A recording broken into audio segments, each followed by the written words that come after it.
Welcome to this week's episode of Hollywood Matrimony Live. Thank you so much for joining us live on Facebook, YouTube, Is this heaven? and now also live on Twitter. We are at Hollywood Matrimony. You can find us on all those places and also on the Instagram I thought we were at home. and HollywoodMatrimony.com. Da-na-na. I didn't even check my hair before I got in here. It looks like an old lady's hair. I should fix my hair. Sorry, I just had it pulled up because I got hot. Honey, you're always hot. Well, you know, it gets hot here. There, is that better? Probably not. It can't get better, dear, when you're rocking all that. Oh, well. Everything you do is better. Oh, my goodness. All right. So let's talk about movies. You know what? I didn't even turn the screen on ready to share. Well, you better get ready, I sister. am ill prepared, my friends. You better get it ready, sister. I need to. All right, babe. Oh, my goodness. What does this do? I want to share screen. I wasn't ready. And we give sorry. everybody a second to join us before we officially get it underway. Okay. While we're in our underwear. But we don't wear I'm not pants in on my this underwear. show. You don't have any pants on. I have shorts on. We don't have any pants on. We never have pants on. You don't. That's why she's always big about making sure you can't see below the table because we don't wear pants in this house. I just don't like people seeing my legs like randomly because I kick my legs across my legs. She has like little sticks. That's really the problem. Wow. I'll let you That's look at where you're going? I'll let you look at my legs all day. You're crazy. I work hard on my legs. Okay. Well, good for you. You know what? All right, all these changes they've done to the Facebook thing is just very okay. Can upsetting. we stop talking about your legs now? Okay. All right. We're trying to do a show here. Now, you may think from our new display that we're going to talk about the Predator today, but we're not. I forgot to put them out when we talked about the movie Prey, so I'm just putting it out because I like my Predators. Decided we have enough little statues and crazy nonsense. Why not mix it up a little bit? Yeah, and I love Predators. Yeah. So. I got like a cool little snake eye statue that we're going to put out. Remember that time when I was like, yeah, I'd like to be a child predator? Yes. So she said that live on the internet that she'd like to be a child predator. I was thinking a predator, but the child. The funny size. part of that is she didn't even realize she said it. She just said it. And I was like, and she goes, what? I'm like, you want to be a child predator? And she goes, oh, no. no. A child size predator, You but wanna like be get a costume. A predator youth. Are there predator females? I'm assuming there have to be, obviously. I don't know to the whole procreate. mythology, but I'm assuming there's got to be something of the sort. Okay, well. I've seen them at the conventions. True. But, you know. All right, so we're not talking about anything Predator today, but she loves Predator. I actually love the Predator as well. I think I loved the Predator before you did. And you did. I think I converted you to the Predator world. Yes, you did. But okay, I'm telling people. Believe it or not, these belong to her, not to me. That's true. Although, I may steal them one day. You should not steal But we have actually a lot of these. These are actually, if you're ever interested in these, not from us, but they might look fancy and expensive, but they only run about $50. They're actually nice. What they're called PVC. They're like the kind of a hard plastic. They're not. They're kind of heavy and well made, and they've got a lot of like little accessories that aren't like just molded on, but they come off really cool. So if you're somebody that wants like cool statues and cool display stuff, but you don't have a lot of extra money, they make a plethora of these. Diamond Select, I think they have. I just got a new Snake Eyes and Timber. I've got the Crow. We've got a bunch of Marvel characters. They make Bruce Lee's. They make all kinds. Yeah, they make all sorts of stuff. Yeah, so and they sell them at Walmart. You don't just have to find a specialty store. Like this one was actually gotten at Walmart. Just smack this This dog Predator in the 2 face. one. This is Predator 2. This is Predator 1, I believe. I think so. I know that's Predator 2, but I'm pretty sure it's Predator 1. Yeah. Because I just accidentally smacked this dog in the face. Oh, this is the jungle because this is the city where he's on the. That's the city where he's on top of that tower. Yeah. Anyway. Okay. But all right, moving on. Moving on. We got a plethora of things. Apologize, we didn't have a show last week. There was a mixture of holiday trying to get ready for stuff. There was the Labor Day weekend, and we were just we were lazy. There really was no reason, but we were so busy with some work things, and we had our big Federation belt test this week, so we were trying to get ready for that stuff that we didn't watch a lot last week.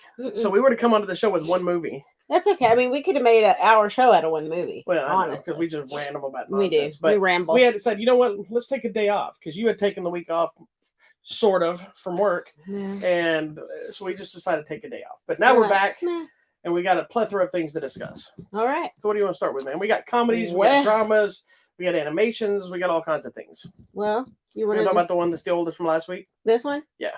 Yep. Let's just go there. So what is it, madam? What do we got? So this movie is crazy.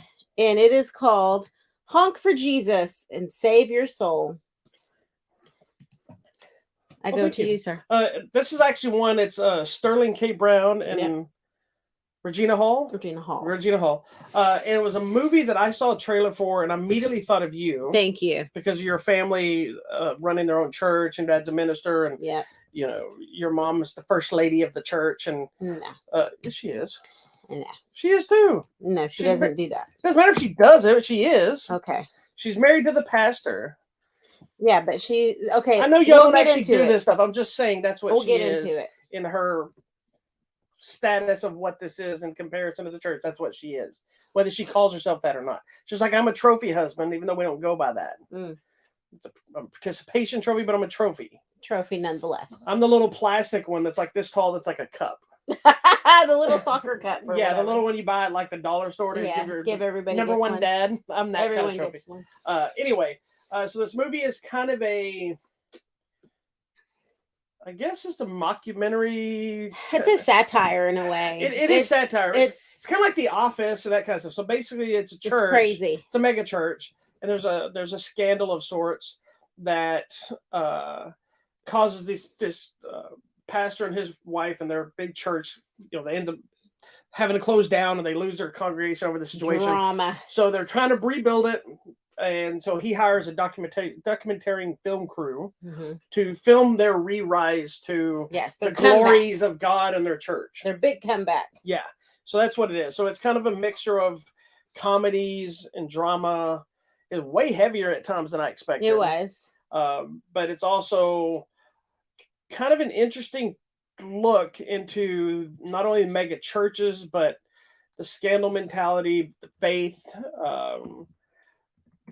loyalty and different things in the way people are seen from the Bible, but also through marriage and how outside people see things. There's a whole lot going on here. There's a lot going on, and a lot of it was crazy. Yes. Let me just tell you. So I think the interesting thing about this, I have so much to say, was we are in a mega church environment, which is different than your normal small community church. Okay. And so this, because of the scandal with the pastor and whatever it was that happened, which you kind of find out through the movie, through deduction, it really ended up being like a big deal, a legal matter. They closed the church and everyone went away. And where the assistant pastors then decided, well, we'll just open our own church and everybody can come with us. I think I missed that. I must have walked out of the room. I didn't realize that those two were from that church. Yes. Okay. They were the assistant pastor. I clearly missed that part. So they're like, we're going to start our own church. So that's where the part of the movie has to do with this church rivalry, where they're trying to both reopen on Easter Sunday. That's going to be the big comeback for one and the grand opening of the other. And they're just going to go for it. And, you know, they're trying to deal with putting the issues behind them, preparing to open again. They have a few loyal followers, and just trying to make sure that everybody comes back. But at the same time, you have this rival church that's like, well, just come here. We don't have any scandals. We don't have any of that problem. Just come here instead. So I think that maybe that's an issue in larger churches. I think it's an issue. Y'all had that issue in your church. Not necessarily somebody going to form a new church, but of people leaving and going to another church, and then y'all being like, why are y'all not here? And then everybody does that. I know, I'm just saying. I think though on this one, it's like that mass scale where they needed the hundreds and hundreds of people just keep the building open. Because this also goes into the how much is about faith and how much is about money. You know, and there's that thin line where you could still be, you know, I guarantee there's some of these mega churches that everybody involved in the mega church probably really are believe in God, and they really are trying to do the good thing. The money has just come with it. Yeah. But we also know there's a lot more of them probably that are like these Jimmy Swaggart type. I'm not saying him, but those type of Pat Robertson and all these people that have TV shows, and they're doing all this stuff, and they've turned it into a business. Well, now it's that other guy, the Smile guy. Can't stand him. Joel Osteen. Oh yeah. Sorry if you're an Osteen fan. No, I'm not. And they're all those people. If you're on television, I was a fan of his dad. And I was more of a fan of his dad. Here's my thing on the religion is I don't mind any. We're not going to get into the church and the government and their taxes, all this stuff, because I know people will throw that out there. But if you make a certain amount of money, I'm not necessarily opposed to somebody that owns the church, runs the church, and because the church is a business, whether you want it to be or not. It is. All churches are business, but there's money exchange, and if you somehow figure out a way to make a profit out of it, fine. It's the problem is when the money making part becomes more than what the message is. Yeah. And that's what happens to most of them. And that actually happens in all small churches too. Just not on the financial, but on the people. They're either want to show off what they have, their cars, their clothes, or they're more about that than they're really about their service to God. And it shouldn't be about that. No, I know. But I'm just saying that's what is really highlighted in this movie. Yes. All his Gucci suits and all this, and they have profited off of the church, which you should not be doing. Yeah, and it's interesting because this movie is really about the wife. Yeah. It's really following her because she's the one struggling with not only wanting to stand by him to rebuild the church, but also does she want to stand by her marriage? Should she be here? And it's interesting to see the people that tell her, why are you staying with this? And when, because the scandal's not necessarily what you think it is, but it's like, why would you stay here? And then her going to talk to somebody who you would think would have her back, tells us like, no, takes the religious side of it and said, doesn't matter what happened. You have to stay there because Jesus says, yeah, and that's where I think a lot of the issues that people have with religion are, because there's very specific interpretations of what the Bible says and how things are going. And then you can just ignore this and you still have to do this. And this movie deals with a lot of that, and it's not always which side you believe in. Yeah. I think the other thing though, is that it is so kind of over the top of the whole mega church, the money, the clothes, the lifestyle becomes so much more important to him. Yes. And she's just really trying to deal, like you said, with the trauma of what happened, because it was a huge scandal, and she's still trying to process that while he's already back to, I need a new suit. I need that. He's acting it's like all nothing this, happened. like nothing ever happened. And it's the big comeback. And so they're obviously on two separate wavelengths, and you see it in one of the things. It's something so simple as him saying amen and she says amen, and he's like, I thought we were saying amen. Oh, I thought we were saying amen. So it becomes just something so simple that they can't agree on. It's like because of the issue. Yeah, and it's like, you see that just some simple things they can't get past. You see it in marriage issues in general. It's like they'll fight about something just because they need something to disagree on because they're so mad about something else. Yeah. Like if you said, I'm going to use this mouse to make, I don't like this mouse. Okay. Just because we can't get along. Yeah. This mouse could be the one I've been using for years, but I don't like it now because you want to use it, Yeah. And then the other thing that this brought up for me was some of these crazy things that I have issues with. Just so much. I mean, the profiting of church, I have issue with, and I'm in agreement with you. I think if your church is large and you make over a certain amount of money, you should be paying some sort of a tax or help children or give it to donation. I don't know. You need to be doing something with this money, because what do you need the money for? Well, I've been thinking a lot that we talk about this a lot in our personal lives because they run a church, and I'm not against. My church is small. Yeah, they're a small church. I'm not against the church or anything like that, but I've always felt that since churches are run as businesses with income coming in, whether it's to keep the doors open or it's a mega church level, I think, as you just said, if you make over a certain amount of money, you should automatically be treated as a business. If you're making over $20,000 a year as your church, and that's it, I think that should start getting taxed, because how much money are people giving to your freaking church?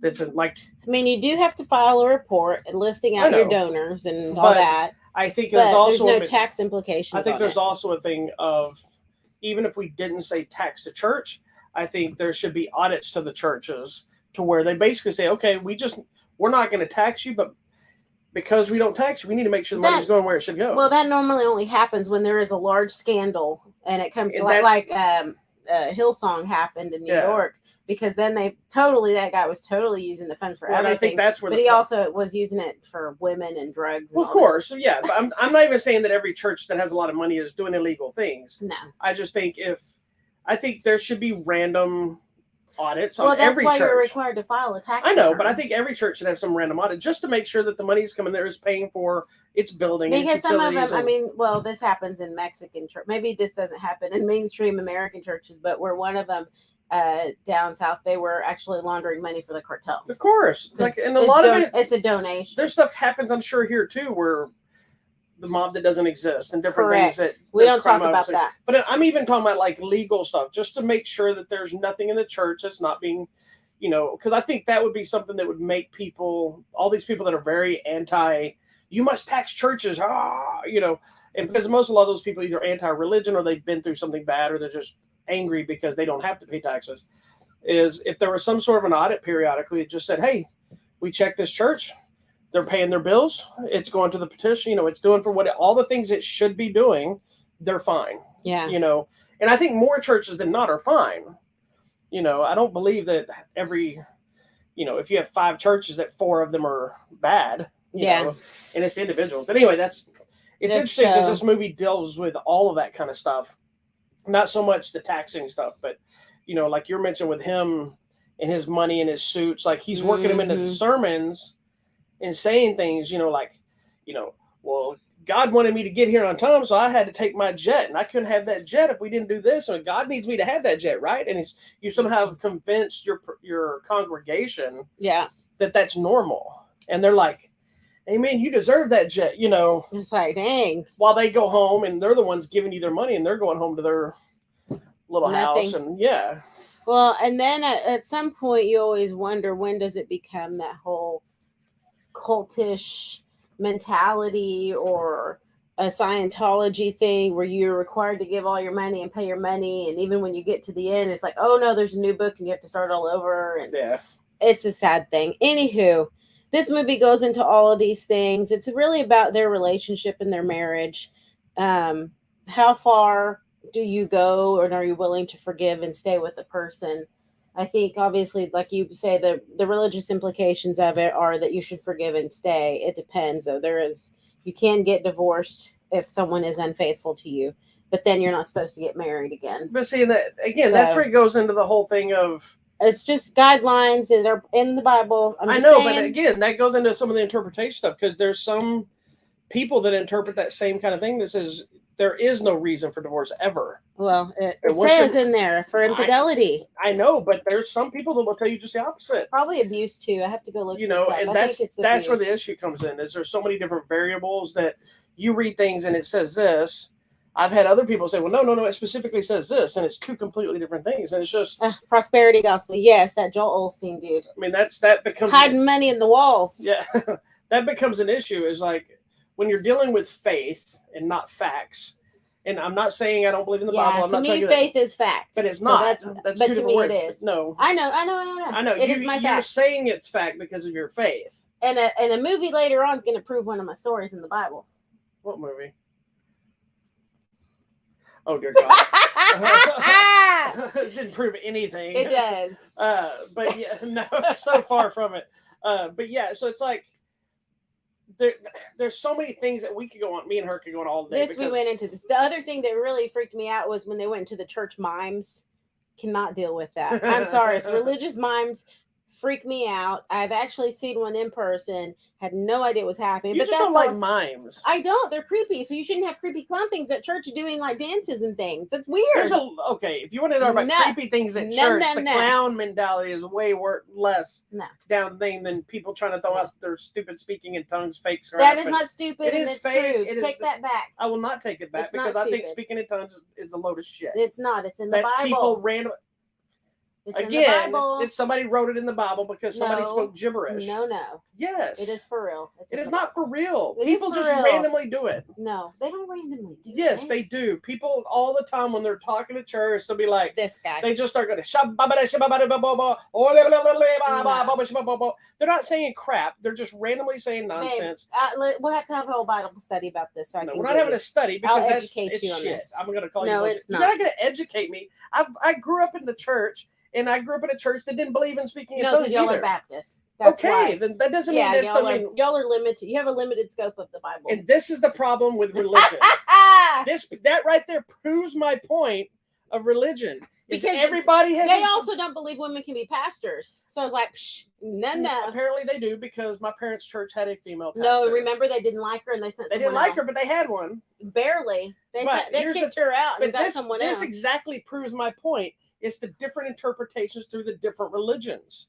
You can't say something is fact if you can interpret it different. Nah. I can fully interpret and tell you this is a phone, and there's no other option for this. It's a evil. Phone. It can be evil, but it's still a phone. It's tracking you. It's Alexa. That's factual, but it's still a phone. You'll have to tell me your story about the church mimes later, because Anyway. I do want to know. Anyways, this movie is crazy. It's obviously controversial because we did have some discussions about this after.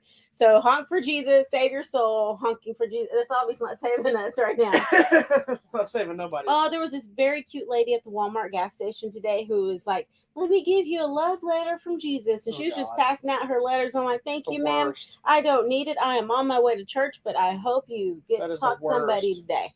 I hope it works for you today. Nothing irritates me more than people pushing. Sweet little old lady. I will take it. I'll be nice, but nothing irritates me more than seeing people bother people. It doesn't bother me. Well, obviously. But also, here's what's funny though about that is you're like, it doesn't bother me. But if anybody else came up to you to say hello, then you didn't know. Don't talk to me. But it's the same. You can talk to me about Jesus, but don't talk to me. But if somebody could just say hello, and you're like, but if they would have like, hello, Jesus loves you, you'd immediately be like, oh, hello, thank you. But you know what? It's not just Jesus. It's anything. Like one time, you know how sometimes in the drive-through they'll be like, God bless you or whatever. Someone told me Muhammad bless me. I was like, oh, okay, thank you. I'll take it. I'll take a blessing. I'm not against any of that stuff. That doesn't bother me to say bless you or hope you have a wonderful day or hope you have a blessed day. I'm fine with that because that's just sending good tidings to me. Thank you. Yes, I will take all the blessings. I don't like people pushing their specific agenda, which saying she just asked very kindly. I'm not saying she was rude. She was a cute. But what I'm saying is, if somebody wants to hear about it, if you're standing with a sign, that's fine because you're not walking up to somebody. Like I don't like people that. No, I don't like. It's not. I don't dislike people. It annoys me, especially if you're doing it to somebody at work, or if you're walking up to somebody and just say, hey, let me tell you about Jesus. Okay. Like I didn't ask for you to talk to me right now, and you don't know that person's situation. Like I remember one time having in my class, I had a guy, and my dad. When I grew up, my dad was not a religious person. He was Easter and Christmas church. Yeah. Well, me and my mom were always at church. He was that guy. And then once I grew up and got older, my dad found religion, hardcore into it. Everything's about Jesus now. It's been great for him. So more power to him. I'm happy for him. But he sometimes would go up to parents in my class or whatever. And he went to one guy and automatically like, hey, do you go to church? Let me talk to you about Jesus and this, blah, blah, blah, blah. So he leaves and the guy comes over to me and goes, man, your dad's really nice, but I don't think he knows I'm Jewish. Yeah. And I'm like, no, because he didn't bother to ask. He assumes and starts pushing it on somebody. And that's my problem is people in almost every religion that's not Christianity don't try to force it on everybody else. Christianity feels the need that they have to run in and change everybody's religion. Babe, we are given the Great Commission to go and talk to people and try to save the world. That's what we're taught. It's in the Bible. Go read. Of course it is. Again, well, if you don't, it's another case. I didn't say it. You don't believe it. Don't tell me I don't believe in things. Okay. I believe in things, but it's a pick and choose what everybody likes to go with. Don't say no. It sure as hell is. It's not pick and choose. You have to do the entire thing. But nobody follows the entire thing. You don't follow the entire thing. You got to try. We got to try. That's different, but. Okay. Anyway, I don't know how we got it. Let's move to something else. Let's move on because this is for real some Hollywood matrimony drama. We'll get into it. I will tell you this: we never try to change each other's minds from a standpoint of, she does a lot of church stuff. I'm like, you do your thing. We discussed it. I do believe in God. I just don't necessarily believe in organized religion. Correct. We don't have the same opinions of some of the Bible stuff. She can be wrong. It's fine. I have a very literal belief of the Bible. Like if it says it was, but that's because she grew up giant, in a minister's household it was and it was indoctrinated into her when she was. No, I believe it's faith. It's a whole faith thing. It was indoctrinated into her brain. No, I don't think it was indoctrinated. I think it's faith. I mean, it was. I'm not meaning that in a bad way now, but it really was. You make it sound like it's a cult. I know. That's why I'm backtracking. That's why it's like, it's not Scientology. No. It was indoctindoctrinated into you because you grew up into it. No, it's not a those cult. Mormon whatever that are out there in the desert hiding. It's a little bit. All right, let's go to something. Let's do something completely different. Can we go here? Hold on. The Honk for Jesus movie is actually really a good movie. It is a good movie. It's creepy funny at times. Yeah, it's creepy. It's funny, and it's heavier than I thought. uncomfortable. Yeah. And it doesn't go the direction you think. No, not at all. So, I thought it was going to be like a straightforward comedy from the trailers, because it was kind of ha-ha and whatever. And there's moments where like, it is heavy. So anyway, sorry. Yeah, sorry, we didn't mean to go to our hostility. Sorry. Next week when you see us with black eyes, you'll know what People happened. have tuned out. Just kidding. They're into it. They're probably all coming now. Yeah, no, they're fighting. Can we go here? To which one? This one that's on the screen back. Oh, sure. It's completely different. Take a left turn, Clyde. Okay. Right turn, Clyde. Well, you're left, so I thought you'd do it. I got you. Okay, anyway, so this movie is called Margaux. It is about a smart house, and Margaux decides she likes killing people. And I was originally, it's, how do I say this? Movies like this that come along, a lot of times I'm just like, I don't have any interest in these movies. It's so bizarre. But when I realized who directed it, which is this guy, Stephen C. Miller, I'm a huge fan. I like his work. He did the Silent Night remake that's really good. He did a movie called The Aggression Scale that's really good. And he's done a lot of different stuff. He did one of the Escape Plan movies. Oh, okay, cool. And that's why. And I've interacted with him on Facebook before. He even sent me a message after this review for this and said, thanks for giving it a try. And I sent him a message back, said, if your name's on it, I will watch it. And he sent me a little meme of a guy going, oh, You know what? The story, I liked the story. I did too. I enjoyed the film. I think there's just because of the budget, some of the effects were not as high quality that would have made it a little bit more seamless. Yeah, it's one of those, I like, as you said, the premise. I like the smart direction. idea. It's one of those horror thriller-esque films, sci-fi films that takes on real life technology it goes overboard with it, but it's dealing with stuff that we deal with every day that could be creepy. Well, and that's what I'm telling you. Like these things, like Skynet is real, my friends, and that's why AI freaks me out. I know it's over here. You can't see our Terminator 2 game. We got the 1-up arcade Terminator 2 game.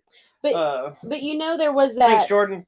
There was that. I don't know what college it was that did an AI system, but they had to take it offline because it was too smart. I saw that, and so it freaks me out. And then when you see the robots that are now like walking and they can climb stairs and they can serve you food and stuff, it's freaking me out, man. So this movie is basically about a group of kids or young adults that come to this house. Kids. It's like a smart house.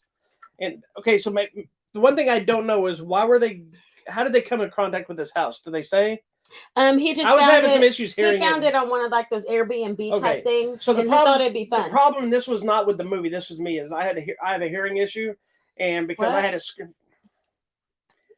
Hope it makes you feel better pointing out the shortcomings of others. But because it was a screening link, it didn't have subtitles, and so if it's a movie like this, it's sometimes a little lower quality sound on the way it's streaming, as I couldn't hear some of it. So I kept having to ask her, what did they say? So it's probably super annoying for her to watch. So that's why she needs Jesus. See how I circled that around? Thanks, man. Yeah, no problem. Thank you. So anyway, these young adults go to this house, and it's a smart house. But while they're there, the house seems to have its plans of its own.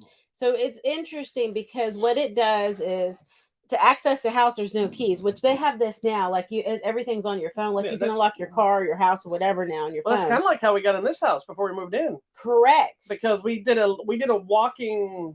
They texted a code. Yeah, showing of this house where it was like, at this time you can go see the house, and they text you the code, and then you can get into the. And then once we get in, they knew it alerted them that we were here. Yeah, we were in a closet in the back of the room looking around. All of a sudden the phone rings. I see you're at the house. And we're like. Like you do? I'm like, I'm not living in this house. Creepy.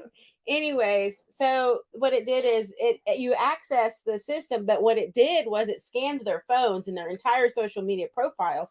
So the house starts to learn things you like. So it made some little avatars and everything else. Yeah. But there's one person that doesn't have social media. I think she didn't bring a phone. She had a phone. Did she? Yeah, okay, but it didn't have any kind of online she presence. Didn't have social media. And so it didn't recognize her. And it didn't like that. It did not. So it gave her like a fake, like a generic avatar it made for her, but didn't look anything like her or whatever. No, it just like took a bad picture. So of it's her. one of those movies it does work. It's really so don't cool. get me wrong. It's like most of the issues that I had with it were like she said, is some of the CGI it's not horribly bad. It's just not great. It's like it looked more video game like.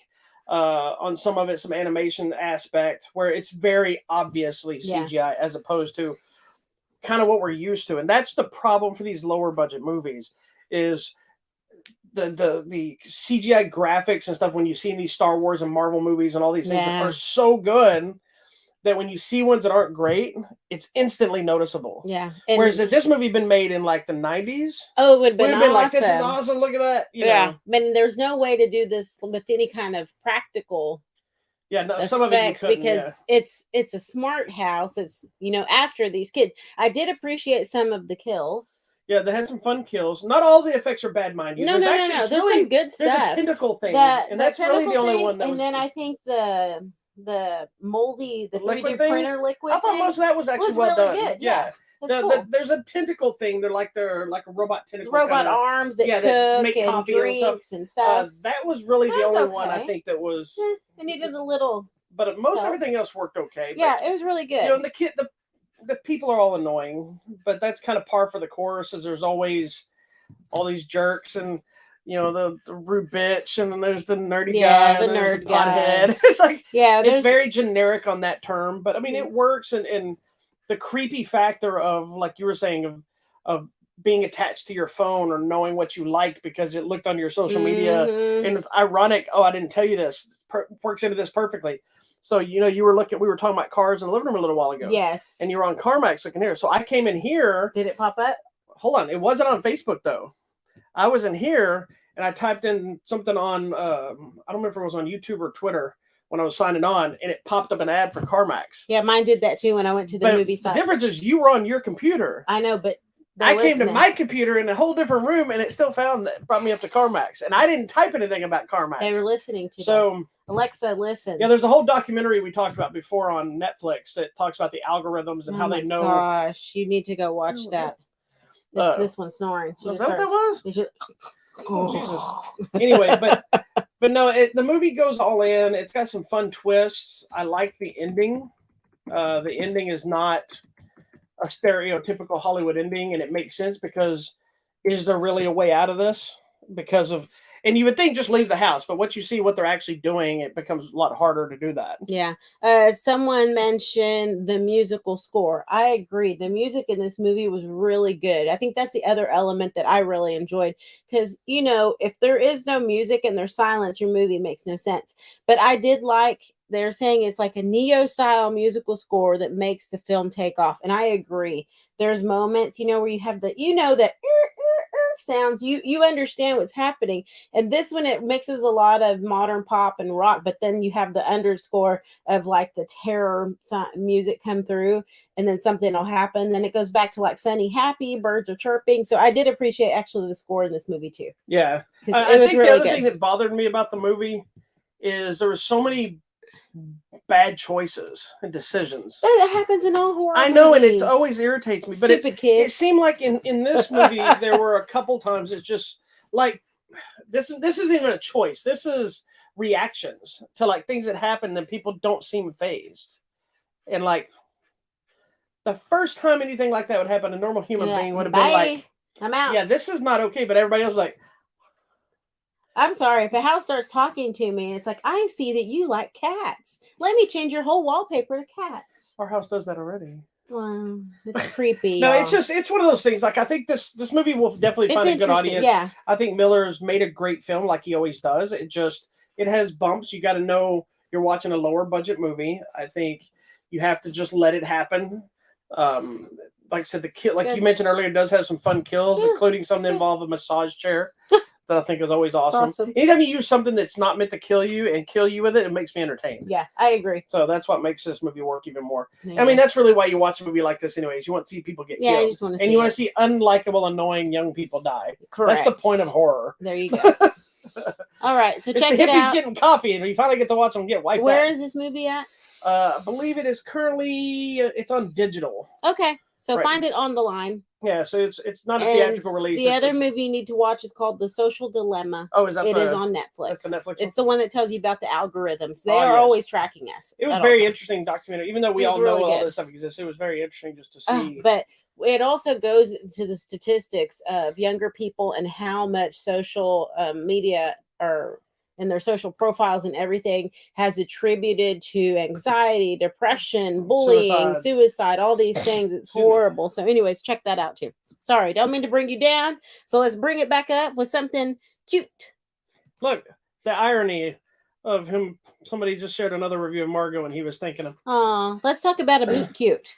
This is the new Netflix romantic comedy, Love in the Villa. And this is all you, because I did not have any love in anybody's villa. Okay, this one stars Kat Graham, who most of you may remember from the Vampire Diaries. She was one of the witches, and Tom Hopper, who I believe Hopper. He was in Black Sails for a while, Umbrella Academy, Game of Thrones. So he's done a lot of different things. He was also a Viking in Northman. He was in Merlin. That's where I know him from back in Merlin days. So anywho, it's basically these two people book the same little villa in Verona, and they are forced to share it, and then comedy ensues. Romance. Let me guess. They fall in love, but they don't like each other. Yeah. And there's somebody else that misinterprets something. Then they run around and they must break up because they can't probably be together. Well, but then they end up back together because they were meant to be in love. Correct. Because she has a boyfriend, he has a fiance, and things go right. So anyways, the interesting thing to me is this movie kind of reminded me of Letters to Juliet a little bit. Oh, I thought you were going to say it reminds you to every other romantic comedy movie ever made. No. Letters to Juliet with Amanda Seyfried, because she also goes to Verona. I miss her Vegas act. Anyway, she goes to Verona to go read the Secretaries of Juliet, and she finds the letter, blah, blah, blah. Anyway, so they're in Verona. She's staying in the square where the statue of Juliet is, where you write the letters, where the secretaries are, where the balcony is. So she's doing this whole kind of tour. So it kind of had that same vibe. So I thought those two movies might mesh well together. If you're looking for like a little marathon, a mini marathon, you could do that together. Is anybody looking for that kind of a marathon? I would. Oh, okay. I think it'd be cute. It's a meet cute. All right. Anyways, I thought this movie was cool. I enjoyed it. I liked it. I love her. Of course you did. I don't know who she is. Well, because you didn't watch Vampire Diaries. It doesn't matter. I thought it was a super cute movie. Okay, it is predictable. You know, it's a little romantic movie. They're going to fall in love and end up together despite all odds. I'm quite baffled by this.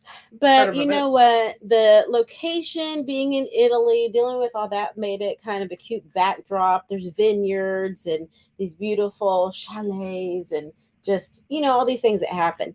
My one issue, which is going to be the most bizarre thing, were her dresses. Okay? Because it's one of those where they obviously put her in all of these really tight corset dresses to push her boobs up. Maybe she's fat. She's not. She's tiny. Maybe she is now.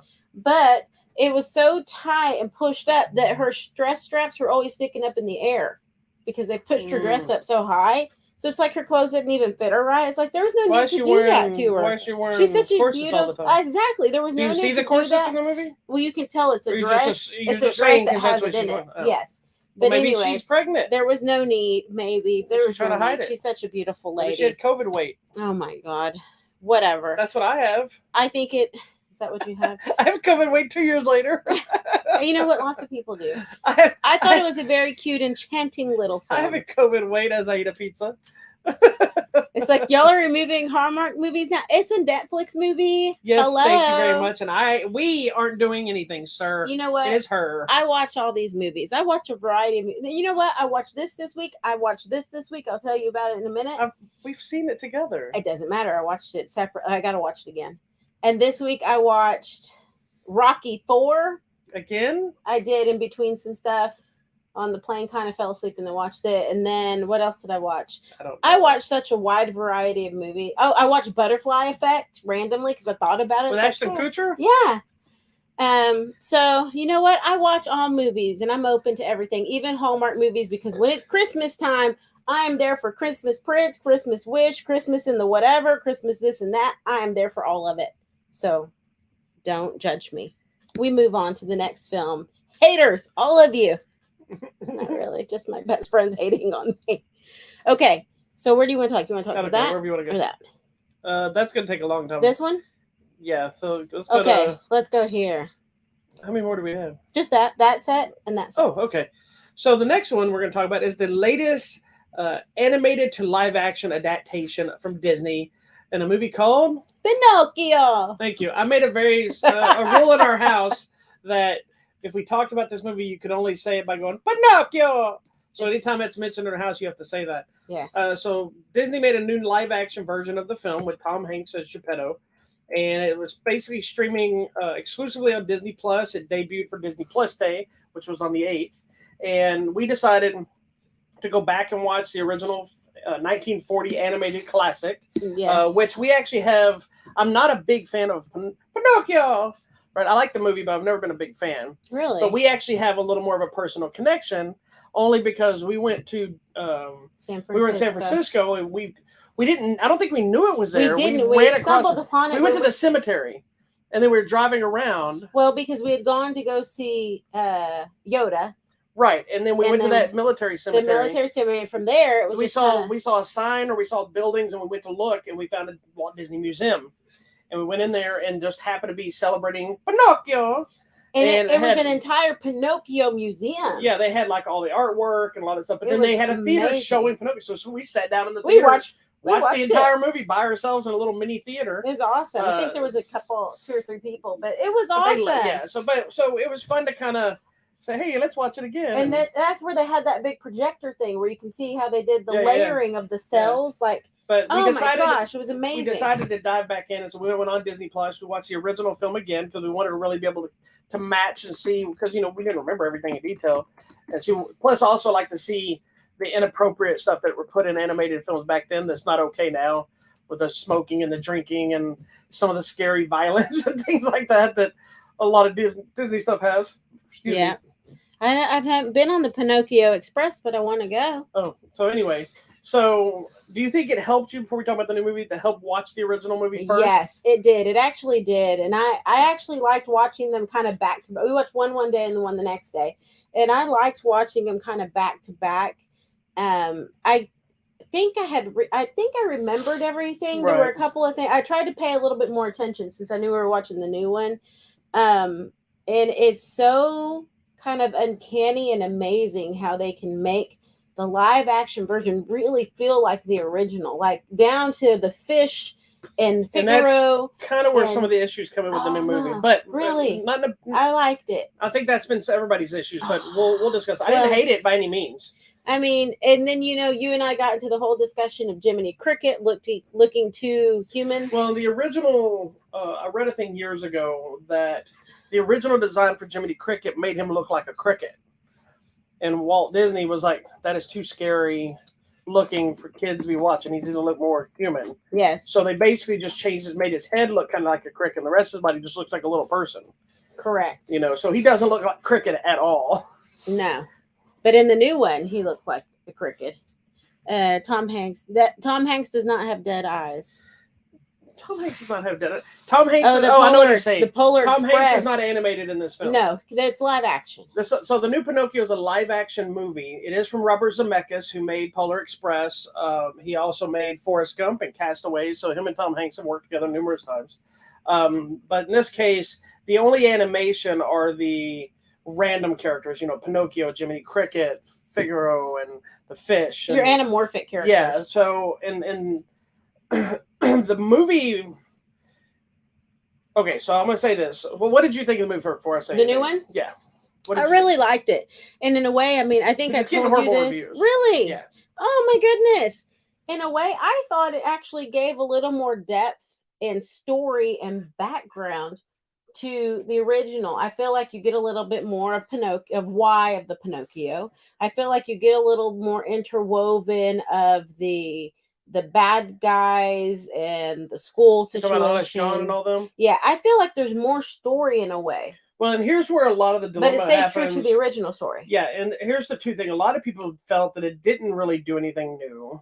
Although I agree with you, the reasoning behind the why him wanting him to be a real boy Correct. Is a little heavier, and it's not in the original film. Correct. And I think that made more sense for why anybody would. Because the original movie is just like, I wish he was a boy. Okay, here's a fairy. Mm-hmm. There's really no real reason. Like this one, there's a legitimate reason and a little more heart emotion to it that would make it seem more real. Yeah.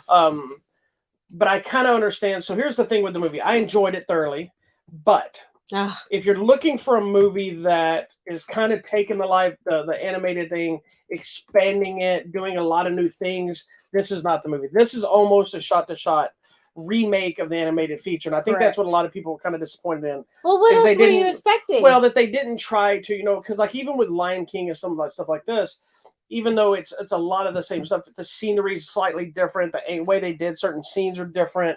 This felt like, it's kind of like 300 is almost a shot-to-shot remake of the 300 Frank Miller comic. Yeah. And I had the same feelings on some level. At the same time, my biggest problem with this movie, and it's not a problem, it's your willingness to buy into it, is the anamorphic characters don't work.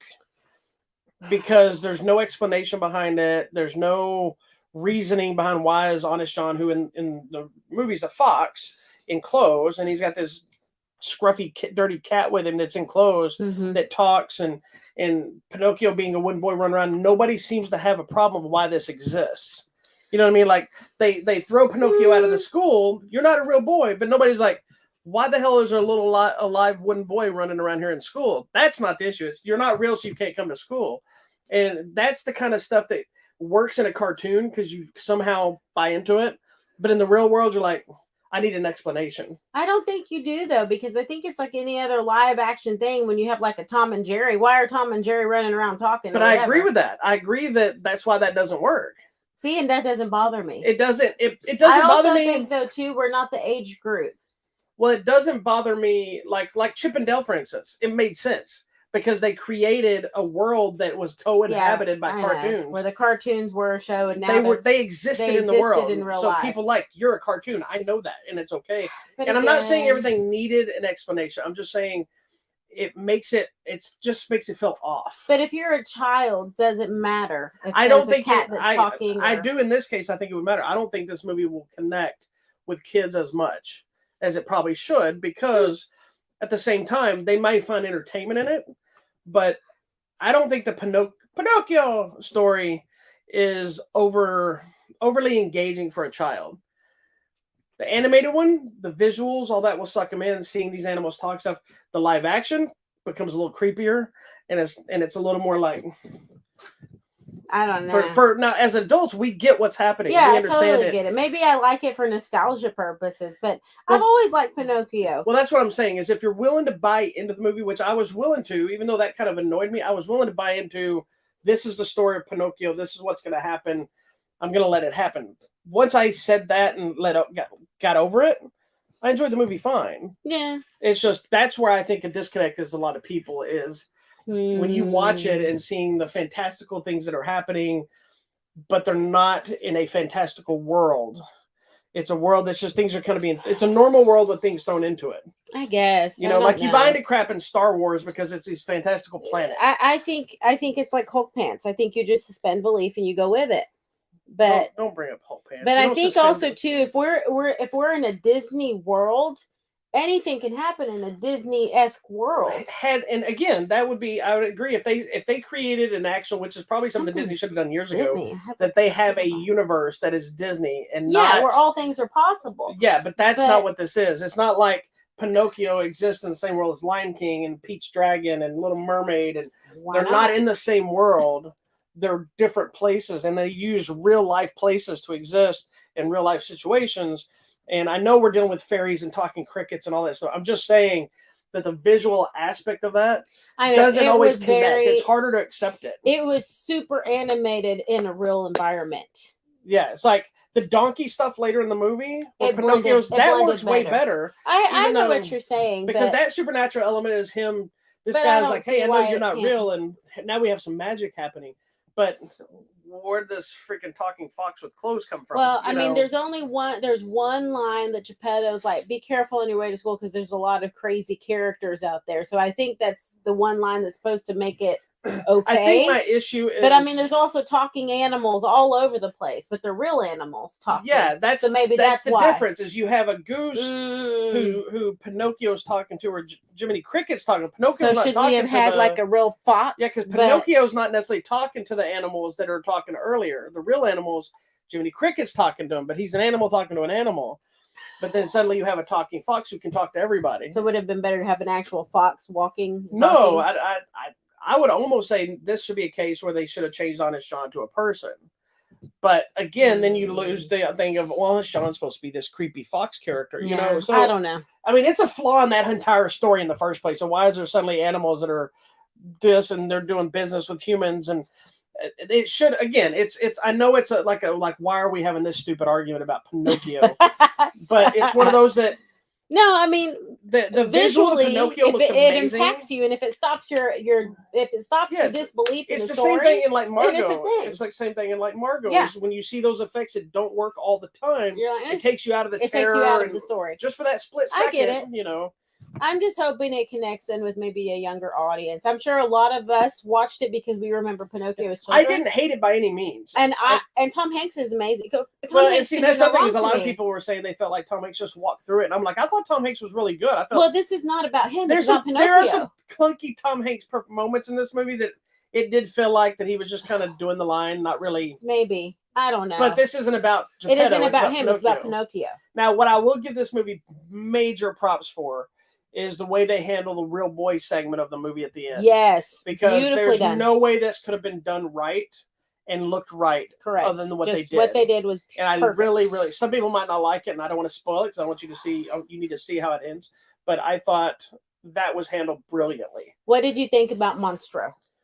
Who? Monstro. Oh, the whale. That's another element that the monster. That's another thing is that for no apparent reason, the whale is changed into an aquatic monster. It's a monster. It's like half whale, half octopus. It looks more like a Leviathan, like old school.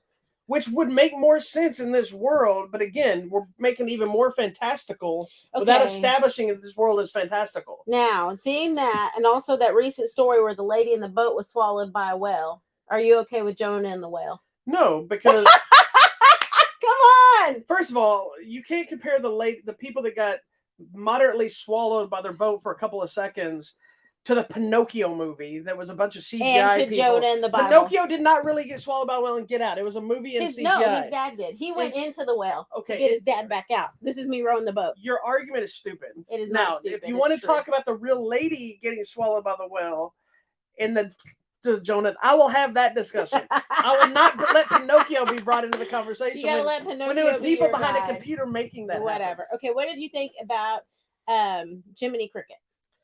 It was fine. I thought Joseph Gordon-Levitt did a good job. I didn't like the look of his face. I thought he looked just like the cartoon. He looked like a cricket. He looked more crickety. So I would have gone with Walt Disney on this one to make him more. See, and I think that you couldn't have made him if you made him look like the cartoon.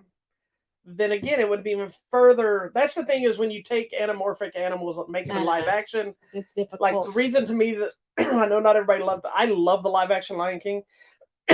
But the reason I think it worked is because they just were real animals. Yes. They didn't look like cartoon animals. We just had to deal with them talking, but they only talk to each other, so it's easier to buy into. They're not talking to Fred. Animals do talk to each other. I know. I'm just saying it's easier to hear. We just don't understand have a conversation. And even Jiminy Cricket talking made no sense until the fairy godmother or the fairy, whatever the hell she is, she does her magic. Then say, okay, that makes sense how they can talk to each other now. So there's that element, and I know. By saying fairies exist, we're now establishing a more fantastical world. But a fantastical world with fairies and leviathans and donkey kids and things like this still doesn't explain a fox in clothes, but a goose not. So that's kind of where it throws me a little bit. I guess. Because now you have Figaro the cat and a fish that can't talk. Correct. Now that was the other thing. They were more animals. They were pets, but they didn't act like the real life animals. Yeah. So it's just watching this freaking Pinocchio and let it go. It's interesting that they did a mix of both. Yeah. I mean, so I understood the choice. I think Robert Zemeckis was really trying to stay faithful to the source material. Correct. It is pretty and he did that fantastically. I think the movie's a good movie. I think it knocked it out of the park as far as translating it into a real life scenario that worked. But again, that was my big issue with just getting pulled out of it. Like I didn't hate it by any means. No, I really enjoyed it. And I think Tom Hanks can do no wrong, but that's just me. So whatever. There you go. Yeah. All right, we're moving on to our last film. The one film I've been waiting forever to see. Actually, we saw it forever ago. I feel Yeah, like we've seen it weeks ago. we've been having to hold So on if you don't to this know one. this by me, I am a massive Kevin Smith fan. Yes, I y'all, watch y'all anything, look alike. and I have seen everything Kevin Smith has made. Not only the movies he's wrote and directed, I've seen TV appearances, I've seen television shows he's directed. I watched appearance when Jay and Silent Bob appeared on Sweet Valley High. I watched all this stuff. You watch him when he cries at new Marvel trailers. I mean, you watch everything. Yeah, I don't. The only thing I don't do is listen to his podcast, but that's just because I don't listen to podcasts. I see his vlog come up all the time. Yeah, he's got an entire podcast empire. Yeah, I know. I watch clips from some of them, but I just don't watch podcasts. That's nothing to do with Kevin Smith. Okay. So anyway, for those that don't know, Kevin Smith's very first film that made him Kevin Smith is Clerks. The movie came out, I believe, in 1993. Let me pop it up just so I don't lie. And of course, that was a year after I graduated from high school. 94. 94. There was 2 years after I got out of high school, and I discovered that movie. Normally, I was still in the realm of I didn't really want to watch black and white movies. I didn't watch a lot of independent films. I think a friend had a copy of it. And he's like, "You got to watch this movie. It's funny." I'm like, I held on to that. I think it sat on my dresser for like a week. I'm like, this movie's gonna be trash. It was on VHS. I watched it, became one of my all-time favorite movies still to this day, and I've watched it 1 billion times, I'm sure, because I know this entire movie word for word. Yes, you do. But it's not a movie that ever thought needed a sequel. Well, you didn't think so. It had Star Wars references, silly jokes. It's just normal people.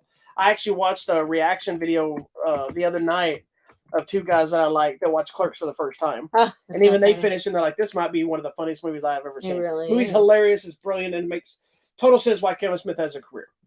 So then jump ahead years later, I don't remember the exact year. What was it? 2006. He decided to go back after he'd had a lot of success and stuff. He'd go back to that same quick stop guys with Dante and Randall for Clerks 2. But this time we took him out of the quick stop and we put him in the fast food industry. Right. And this time we introduced Rosario Dawson. We had a new guy. The kid. Yeah. One Ring. Yeah. What's the kid's name? Hold on. I always forget his name. He's hilarious. Trevor Furman, I believe is the actor's name. Yeah. Yeah. Elias. Yeah. Who was the new, he's essentially the new clerk to them. And he's hilarious. He was a super Christian kid. I love Clerks 2 just as much as Clerks 1. It's the same formula thing, but again, it had another perfect ending. They bought the spoiler, but they at the end of that movie, they bought the quick stop. They reopened it, kind of got back together. They started their own business. Goodbye, Dante and Randall. We love you. The end. Yeah. Right? Happy ever after. Well, Kevin Smith has gone through a lot of stuff over the years, talking about making new Mallrats, which he still keeps saying. Originally, there was a different Clerks 3 movie that never came to fruition. He had a falling out with Jeff Anderson, who plays Randall. So he was like, I will never make a Clerks movie without Randall. So this movie's never happening. They did a signing of some sort, and they were able to patch up their differences. Everything became good. So after Kevin Smith's heart attack in real life, and he almost died, he rethought the whole thing, rewrote it, and now we have Clerks 3, which is just good. And I might have to tell you that I believe this one is right up there with the first two. So for those of you wondering, like, well, where is this going to be showing? Well, Kevin Smith has started doing a lot of Fathom event stuff with his last. He did Jay and Silent Bob reboot. Sorry. Are we offline or no? We're on. Sorry, he did Jay and Silent Bob reboot, and now we're on Clerks 3. So there's like do a tour, which I'll give you the information about tickets. That's this week actually. Yeah. But I know you like the Clerks movies. You're not as big a fan as I am. Not as big as you. Yeah, but you do enjoy them. They're funny. Yeah, there are moments that are funny. I still like the Milk Lady and the which one? The Milk Lady. The Milkmaid. Yeah, and the guy that in the bathroom with the heart attack. There's so many funny things in this movie. I'm not a super fan like you. We did kind of watch them like one every night. I felt we just kind of watched them all in a row. Which is another one I think is important. You can do if you can. I think you should get re-ingrained in it. And there are some funny moments, and there are some things that I really like and think are endearing in a way. In the first two. And the first two, and I mean, it's really about their relationship. It's about the two main guys and a lifelong friendship and what it really means. Dysfunctional friendship. And it's really, if you really look at it, I'm sorry to interrupt you. Go ahead. But Clerks 1 and 2 is really about Dante. It is. And Randall is basically his Robin to Batman. Correct. Clerks 3 is about Randall. And Dante is his backup. Correct. Which I love that thing. So the new film actually serves kind of a 3-tier purpose. It's a love letter to the Clerks franchise and Kevin Smith's fans. Yep. It's a personal journey dealing with Kevin Smith's own heart attack and his struggles and kind of re-looking at his life and his accomplishments. And it's a making of how did Kevin Smith make Clerks, the original film, all wrapped up in one really personal story that I was afraid wasn't going to work. Correct. I'm not going to lie. I thought it was going to be too forced. It's going to be a cash grab. Are they too old for this shit? You know, is it like the sign? We're too old for this. Is it going to be too much? And I can tell you that I think it worked to perfection. I agree. I mean, and it is very, I guess, meta at this point is our new word, because it is a very meta movie. It's art imitating life, imitating the art of the first one and bringing it back full circle. You know, it really is. And it's very interesting that you could make something like that work where you go back and it's about making your first movie within the new movie, but still throughout the whole thing, it's about their relationship and that one constant thing that you have going in your life, no matter what happens, and knowing that they had problems in real life, but still you have the constant relationship. And I think that's indicative of like you and some of your friendships. You have these lifelong friendships that have been going forever and ever. And sometimes you get disconnected, but you come back and it continues. So I think that's interesting, and I would hope everyone has that in their life. Do you have any of those? I do. I still know people that I went to like kindergarten with and elementary school with. She still knows people. That's not a okay. Fine. I don't have the I'm same just kidding. thing, but Go ahead. Fine.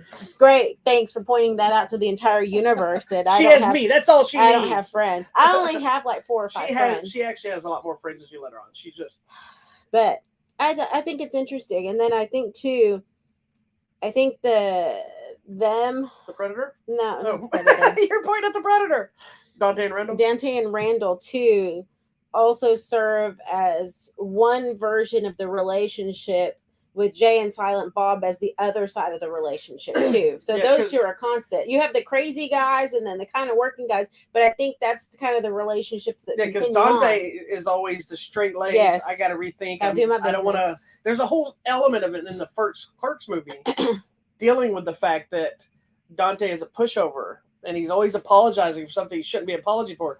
Randall is like the conscience that says, "Why do you let people push you around?" But he's also instigates the issues. Correct. And he's that friend that you love so much, but he's always going to cause you trouble and issues. Yep. But he always means well when he's doing it, you know. And that's a theme. And I really, I've always connected to Randall more than Dante. Man, there's love there because I think I act like Randall.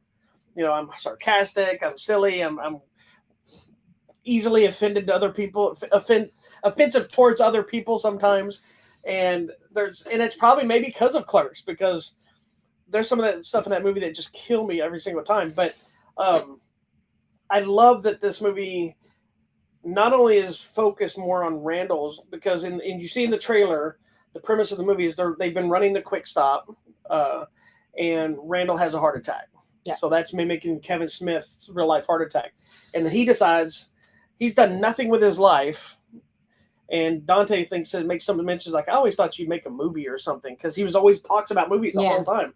And he goes, I'm going to make a movie. And so the movie he's making is Clerks, right? And so that shifts into this montage. We need a montage. And different sequences and all kinds of stuff that develop, seeing them recreate scenes from Clerks, seeing new things that are added. You get a whole sub-story with Elias and his new questioning of faith, which gives him something new to do, it's the most ridiculous part of the movie, but it's the only way you really could have done with Elias without repeating the jokes. Correct. But Randall gets a lot more to do than just be the jokester all the time. Yeah. You know, and you get to see, like at the end of every movie, like you were comparing them to Jay and Silent Bob, the end of every movie, Silent Bob always had something smart to say. Correct. He finally talked, and it was always words of wisdom.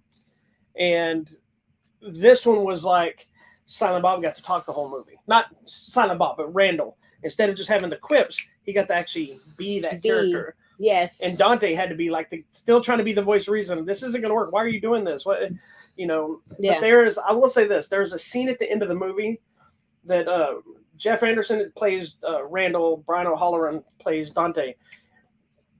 Brian O'Halloran acts the shit out of that scene in the last sequence of the movie, where he just loses his mind. Yeah, and right? I was just like, and neither one of them were like, I would never say are Oscar-worthy actors. They're decent actors playing these type of characters, and I've seen them in other stuff, but I have never seen this level of a performance from him. He put it all out there. I imagine Kevin Smith was bawling while he shot the scene. I would have. I mean, it was very emotional. But yeah. He does. He's a crier. He is. But so, how do you think the new film worked in comparison to the story that we've been going through with the other three? Oh, I really liked it. I think it worked really well. And I think it did a great job of kind of weaving in the reality of life and the making of the movies into a story of the thing. Right, you know, right. So it is multi-layered, but I think it works really well. Sorry, there's also some clever cameos. Yeah, on how they deal with it, because I was also worried how could Kevin Smith work some cameos into a Clerks movie like this back at the Quick Stop, and you would think it would just have to be like in Clerks 2 where it was people coming to buy hamburgers were the cameos. Yeah. In this case, okay, they're just going to be people coming to the convenience store. No, they're making a movie, so they have an audition sequence. They have some great cameos in the auditions.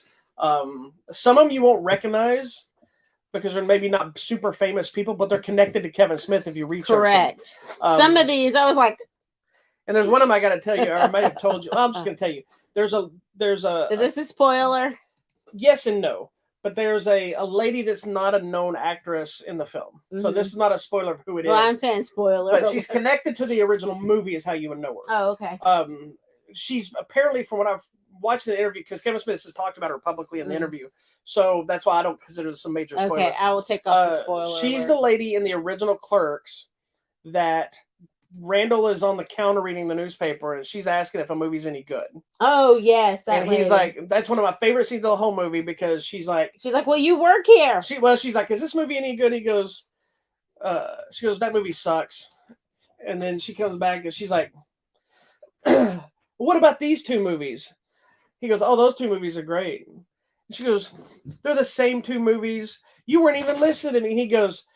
He says something to the effect is like, hope it feels good.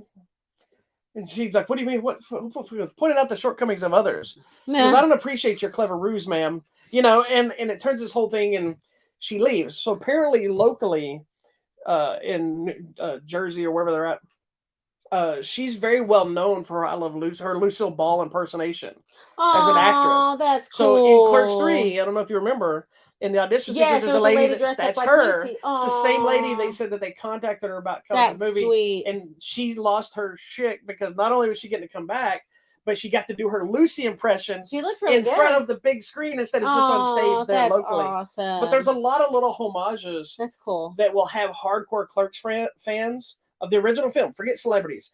Hardcore Clerks fans will be like, might get emotional about from stuff that they connect and things that they do. It's like, this is a movie you might need tissues for, believe it or not. Yeah, it was. I thought it was very emotional. Yeah, it was very heartfelt and emotional. It's a perfect cap to the story. It's not the direction you expect. They deal with Dante's thing. There's some great closure for some other stuff that connects Clerks to the new one. I love this movie. It will definitely be on my top of the year, but that's because of my connection. It's because of my connection to the movie and my love for the movie. And believe it or not, through when the time this movie came out was also around, not in the same year, but around that time period when I lost my daughter. Mm-hmm. And so the humor in this movie was one of the things that kind of helped me kind of find my way back to being me, you know, because there was a couple of years there that I was still kind of, you know, and so this movie had a lot to do with that. So I'm connected for life. So which is your favorite of the three movies in? I still like number 2 because of the donkey show. Because the donkey show? Because it's so ridiculous. Absolutely ridiculous and insane. I think that's my favorite. What is it? Something in the stud. I forgot. I don't even know. But you think the stud, you think it's the girly name. Reverse. Yeah, Dixie and the Stud or something like that. And you think the girl is the Dixie, but it's actually the donkey and the guy's the stud. Yeah. Anyway, so the movie is doing a Fathom Events. Lionsgate's gone all out for them. This is probably the biggest premiere of any kind of movie that Kevin Smith has done in a while, because he took full ownership for his stuff, started doing Fathom Events releases, then did DVD and Blu-ray releases later. But he does these tours where he speaks and he does stuff with those other ones. So you can go to fathomevents.com, look up, search Clerks 3. They're doing showings on September 13th and 15th. So local theaters around you, just go online, buy the tickets, go check him out. There's some where he's doing, I think there's I don't know if they're on Fathom Events part of it, but there's his roadshow stuff. So you can always probably go to Kevin Smith's website and look up and how to get tickets where they're there actually in person. And a lot of the casts are going. Some of the original cast, some of the cast are in the movie now. But I love this movie. It's so good. And for a movie that I thought did not need to exist, 2 movies that I didn't think need to exist, the movie just got better and better. It got good. And I think this is probably Kevin Smith's best movie he's made in years. Okay. And I loved his other movies too. So anyway. Okay. I'm so excited to watch this movie again. I'm excited to watch some of these over here. Okay. Tell me what's going on over there. The Blu-ray DVDs? Blu-rays. All right, so this week we got some random stuff coming out. The movie Elvis with Tom Hanks and Austin Butler is coming out this week on Blu-ray and DVD. Lightyear is hitting 4K, if not already. I thought it was the controversial film. Yeah, I thought it was like last week.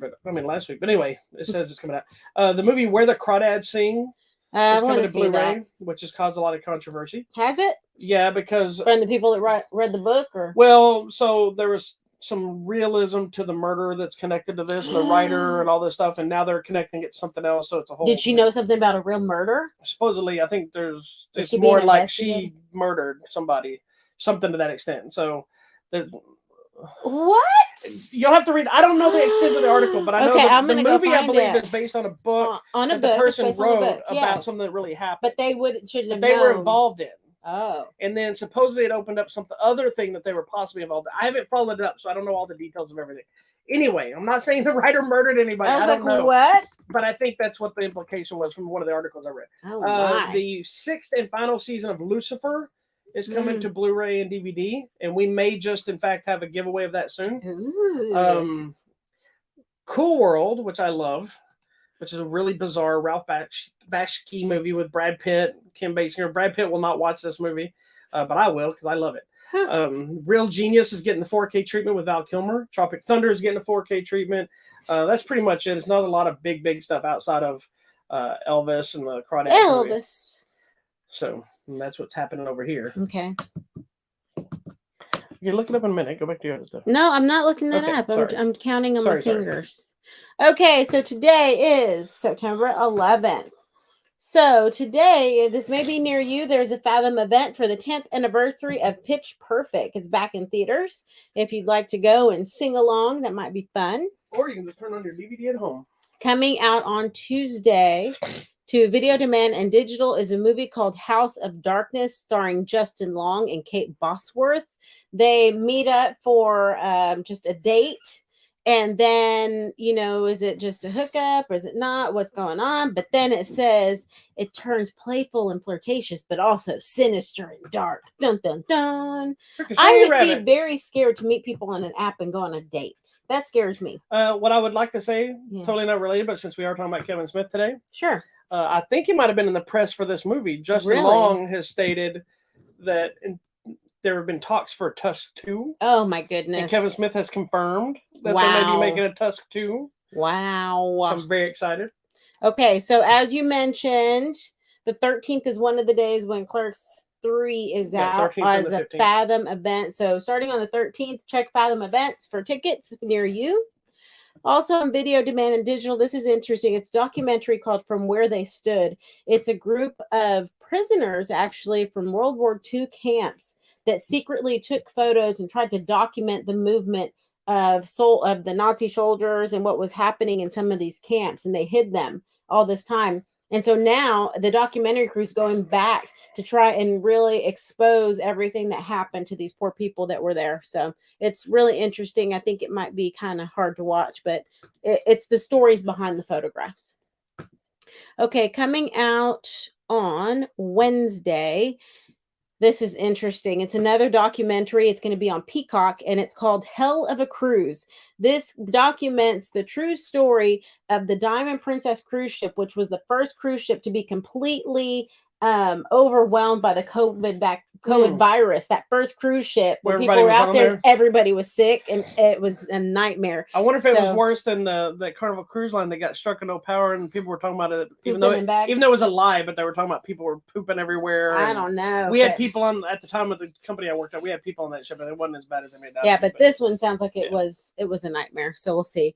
Also coming to Netflix is another kind of biography called Broad Peak. It's about, oh my gosh, Maciej Berbeka, who started his climb to the Broad Peak mountain, and 25 years later he's back to try to finish the climb. So it's interesting. Coming out on Thursday to Shudder, if you have Shudder on your SmartCast TV. A movie called Speak No Evil. It's about two families who go on a trip together and they become friends. And then afterwards, one of the families invites them to come to their country to visit them. And it says sinister things unfold. So who knows? And then coming to Peacock, the new TV series, Vampire Academy. It reminded me of the movie. I'm going to have to go watch that movie again. But this is a series based on the novels. The movie's awful. I'm excited about this. And then we finally get to Friday. The big one of the week, I'm so excited to see this, is called The Woman King, starring Viola Davis and a bunch of amazing, strong, beautiful African women telling kind of based on the true female army of what kingdom of the Hummy. And it's also kind of the inspiration of what you see in Wakanda. Women in Wakanda. So it's all female military unit, and I'm so bummed. I had a screening for it Friday and I didn't go. Know, I'm sorry, but man, did you see her arms? Did you see the video of her working out and stuff? Talking about it? Yeah. These ladies are buff. That's my new inspiration. I need some good arms. So now I need some Viola Davis arms instead of. Is that what I'm hear about instead of Angela Bassett? Yeah, it's that Angela Bassett arms because I got this. That's called the double wave. Oh, Lord have mercy. Also coming out to theaters this Friday is a movie called See How They Run. That one looks good. It's based on set in the 1950s London. They're doing a movie, and suddenly someone on the crew is murdered. So you got to figure out what happened. And it stars what's the guy's name? Sam Rockwell. Sam Rockwell. Yeah. So it's interesting. It's one of those whodunits, it says, but behind a sordid theater underground is how they're billing it. So it's interesting. This, I don't even know why we have this. Heathers, the musical, musicals out of everything. Coming to Roku TV. If you have Roku, there you go. It's Heathers. It's basically their story. And if you didn't see Heathers, maybe you need to watch Heathers first. Heathers is a great movie. Yeah, but I don't know why we have a musical. Have you seen the movie? 20 years ago. I don't know. Okay, then coming to Prime Video. I'm excited about this. It's a movie called Goodnight Mommy. You do need to mention that other one because that's going to be a big deal. Okay, this is the movie. Okay, this movie is about two brothers who have come back home after some time away, and their mother, who's Naomi Watts, is in bed and her face is completely bandaged. And so they're feeling like, what is going on? Is this really our mom or not? And it's one of those kind of mystery movies. So it's Naomi Watts. I'm very intrigued to see what happens. Okay, you were telling me about the movie Pearl. Yes, Pearl is a prequel to the movie X. Oh, yes. That was a really big deal. So. Mia Goth stars as Pearl in a prequel to the horror film X. It's in limited release. Find it near you. So we're going to have to watch X, and then we're going to have to watch Pearl. We have a screening for Pearl on Tuesday. My goodness. Okay. So we will be talking about Pearl next week. A Netflix movie. This looks like an animated feature. It's about these two children playing in their apartment building. Their apartment building gets demolished, and suddenly they're in an ocean, and they have to find their way back home. That's already coming out. The Confess Fletch is already coming out in limited. I thought it was going to be Netflix. If you don't know don't know the movies Fletch, do you? No. So Fletch and Fletch Lives are Chevy Chase movies. Oh, okay. They were big, and this is basically a remake of Fletch, but with John Hamm. Oh, okay, cool. Well, for some reason it's fell under the radar. I don't know. Okay, it says it's coming out in limited release, so it's going to be somewhere. You can buy an advance ticket. Okay, coming to Netflix on Friday, a movie called Doe Revenge. It's about the queen bee at a high school and trying to get revenge on some of her enemies. So, don't know. And also coming to Netflix. Netflix has a lot happening this week. I Used to Be Famous. It's the story of a guy in a boy band who teams up with an autistic drummer. Oh yes, I've seen the And trailer. it looks really It does look really interesting. good. Yeah, so check it out on Netflix this week. I think it'll be really good. Coming to Disney Plus is a documentary called Mija. And it's the story of two daughters of undocumented immigrants who decide to kind of get into the music industry and what happens to them on their journey. So that's going to be interesting. And in case you don't know, Mija means daughter. What? And I think that's it. Yes, because every time my dad calls me, he's like, "Hi, Mija, this is your dad," which just seems redundant, but let it go. Anyways, that's all for this week. The other thing, well, earlier you were talking about like crazy stories. Yes. Have you seen the trailer for this movie, The Greatest Beer Run Ever? No. It's with Zac Efron. It's a true story. I love Zac Efron. I'm going to read just synopsis. Who knew I would ever say I love Zac Efron? It's a Apple TV Plus movie. Okay. But I'm going to read you the synopsis because it does come out this month. Okay. So, but it's called The Greatest Beer Run Ever. Are you ready for this? Dun, dun, dun, dun, dun, dun, now, remember, as I'm reading this to you, remember this is a true story. Okay. Okay. It follows a man named Chicky Donahue who decides to do something totally outrageous. Travel to the front line by himself to bring the soldiers a little piece of home, their favorite can of American beer, to show support for his neighborhood friend serving in Vietnam. However, what started as a well-meaning journey quickly turns into the adventure of a lifetime as Chicky confronts the reality of his controversial war and his reunions with his childhood buddies thrust him into the complexities and responsibilities of adulthood. So he literally goes to Vietnam to bring beer. To Vietnam with beer. Yes. Yes, it is a true story. War. How can you fly to Vietnam during a war? It is a true story. Oh my gosh, that's insane. But it actually has Zac Efron, Bill Murray, and some other people that I don't know who they are. Russell Crowe.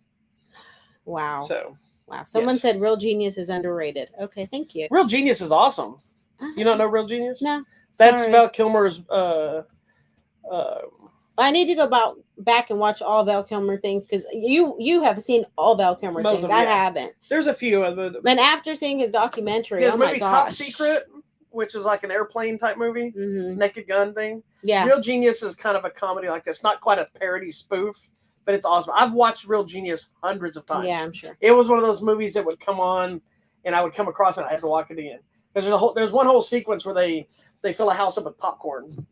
Like it exposed the entire house and pouring out. What's the movie with Ali Sheedy and the little robot thing? Oh, that's Short Circuit. Oh, okay. I love the first Short. Sorry, Short that was Circuit so 2, random. I thought it was called Real Something. No, Short Circuit 2 not so good, but Short Circuit's awesome. Okay. Although most people boycott that movie now because of the guy playing the Indian guy is not an Indian. Fisher Stevens. Salton Sea. What is Salton Sea? I don't know. Anyway.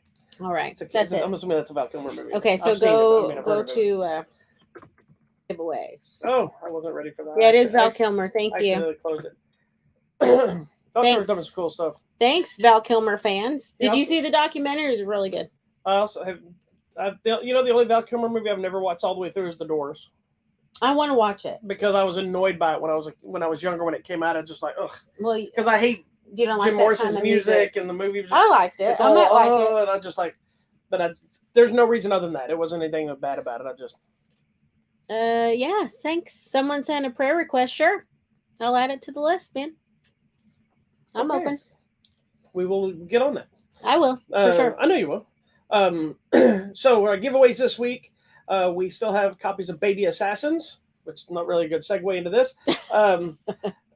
But we also have a new one called Pre-Man, Silent Fury, which is a story of, which I'll be talking about this in the coming weeks, but it's a martial arts flick of sorts about a guy who's deaf. And he's having to fight all these. He's kind of part of this bully group, and he's got to go help fight this thing. So it's dealing with deaf stuff, but he's also anyway. It doesn't matter. That's interesting. Not really. No, it seems interesting, babe. It should be interesting, but oh my goodness. And then of course we still have copies of the 4K of Star Trek: The Motion Picture, the director's cut, right here. Wah, wah, wah. We have copies of Elvis. So good. You have to watch this. And here was my story. So I went to a company picnic on Friday. I was in DC. And so we're there. And Austin Butler showed up and performed. No, we were at a golf club. Elvis didn't show up, did he? No, we were at the golf course. And there was this area of picnic tables and stuff that they let us use for free. And so we were hanging out, but we were behind one of the golf pro trailer where they fix clubs and sell things. Yes. And the guy was listening to Elvis radio all day long. And I'm like rocking out. And then later in the afternoon, he puts this movie on. He pulls out a big giant screen, sets it up, has this movie, sets up lawn chairs. Is that why you watched it? He set up lawn chairs for us. He's like, y'all can come sit over here if you want to. Did y'all sit and watch it? I was watching it from one of the picnic tables, and the guys, they were like, "Oh, I keep trying to watch it." I'm like, "You need to watch it." I'm like, "Just don't pay attention. Like, go watch it. Pay attention. It is such a good movie." But this guy was loving it. So, also, I still have one copy left of Jurassic World Dominion. This is it right here. That's it. That's the last one I have left. I hold within my hands, grain of golden sands. Yep, it's the last one they sent me. They said this is it. And then we still have a couple copies of Green Lantern, Beware My Power or Might or whatever the hell it's called. Beware My Power. Beware My Power left. What? So silly. Anyways, is that it? That's it. That's it. That's it, I think. Well, that's the show. Oh, no. I do want to. I was about to go into my speech. I know. This is really quick, though. I do want everybody to know that D23 was this weekend. Yes. So a ton of new trailers, stuff dropped for Star Wars and Disney and Marvel. So if you go to our YouTube channel or you're already here, I dropped a whole bunch of trailers for Disenchanted, the sequel for Enchanted. The trailer for Secret Invasion, which you haven't watched yet, which is the new Marvel series. The trailer for the Tales of the Jedi, the new animated Star Wars short series. The new series Willow, its trailer. Whole bunch of different stuff. They should go check it out. There's a lot of cool stuff that popped up. Yeah. Including cool. This one's not on my thing yet, but there's also announced the Santa Claus TV series. OMG. With Tim Allen on Disney Plus. I heard you played the trailer and I just heard his voice. I'm like, is that Tim Allen? Is this a Christmas movie? Ah! But it's a series. It's a series for the Santa Claus. So I love it. The first two movies are great. The third one, the Santa Claus, the Mrs. Claus. I'm all about it. We're watching all of these again. I love those movies. So, I know Tim Allen's kind of cray-cray. Even if you don't go on our channel, go dive out. There's all kinds of new information. They also put out information of like the cast of the Thunderbolts movie, which is all the side characters that have been brought up in all the shows and movies lately. So, the chick Florence Pugh is going to be in there. The guy that played U.S. Agent's going to be there. There's a whole lot of people going to be involved. So. Okay. All right. Well, Thank you so much for watching this week's episode of Hollywood Matrimony Live. Please go check out our website, hollywoodmatrimony.com.